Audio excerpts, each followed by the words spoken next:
মছজিদে নববীৰ পৰা আমি এতিয়া মছজিদে কোবালৈ যাম। এই গাড়ীবিলাক যে দেখা পাইছে আপোনালোকে, এই গাড়ীবিলাক মছজিদে কোবালৈ যাব।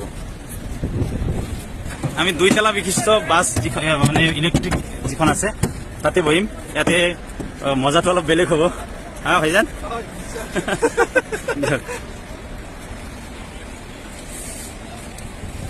এইটো ৰাস্তাত আপুনি খোজকাঢ়িও যাব পাৰে। এইটো ৰাস্তাত কোনো ক্ৰচিং নাই, গাড়ী পাৰ হোৱাৰ কোনো সিস্টেম নাই। গাড়ী যদি পাৰ হ'ব লাগে ৰাস্তাৰ তলেদি অথবা ৰাস্তাৰ ওপৰেদি। এইটো হৈছে পৈদল ৰাস্তা। এইটো হৈছে মছজিদে গামামা। এই মছজিদে গামামাৰ পিছফালে মছজিদে আবু বকৰো আছে। আমি ইয়াৰ পৰা গাড়ীত উঠিলো।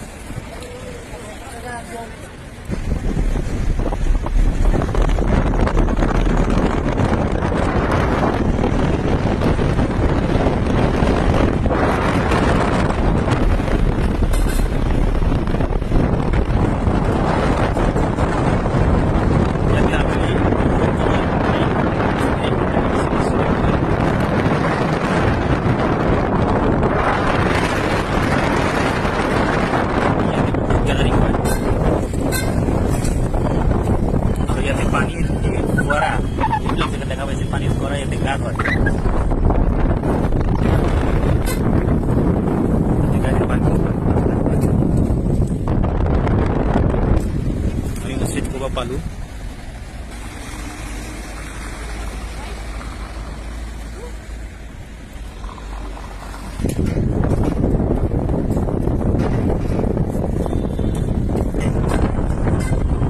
ये मस्जिद जुम्मा, इसमें सबसे पहले जुम्मे की नमाज अदा की है और यही पर वो आयत नाज़िल हुआ,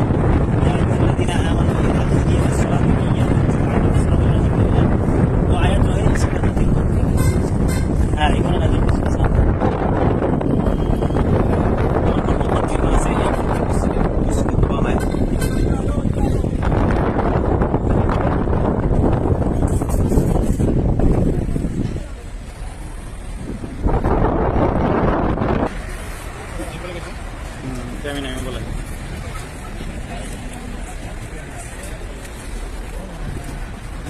এইটো মছজিদে কোৱাৰ আমি পিছফালে উপস্থিত আছো।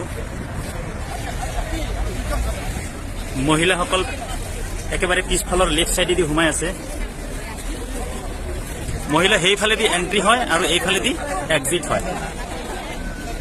এইখনে সেইখন মছজিদ য'ত নবী সাল্লাল্লাহু আলাইহি ওয়াসাল্লামে বহুতবাৰ আহি নামাজ পঢ়িছে। যিটো হাদিছ মই অলপ আগতে আপোনালোকক কৈছো যে মছজিদে কোবাত যদি ঘৰৰ পৰা অজু কৰি আহি কোনোবাই 2 ৰাকাত নামাজ পঢ়ে তেতিয়াহ'লে তেওঁৰ আমলনামাত মকবুল উমৰাৰ সওৱাব দিয়া হয়। আৰু এইটো হৈছে ইছলামৰ ইতিহাসৰ সৰ্বপ্ৰথম মছজিদ, যি মছজিদ হযৰত মুহাম্মদ ৰাসূলুল্লাহ সাল্লাল্লাহু আলাইহি ওয়াসাল্লাম আৰু তেখেতৰ সাহাবায়ে কিৰাম ৰিজৱানুল্লাহ তাআলা আজমাইনে নিজ হাতে নিৰ্মাণ কৰিছিল।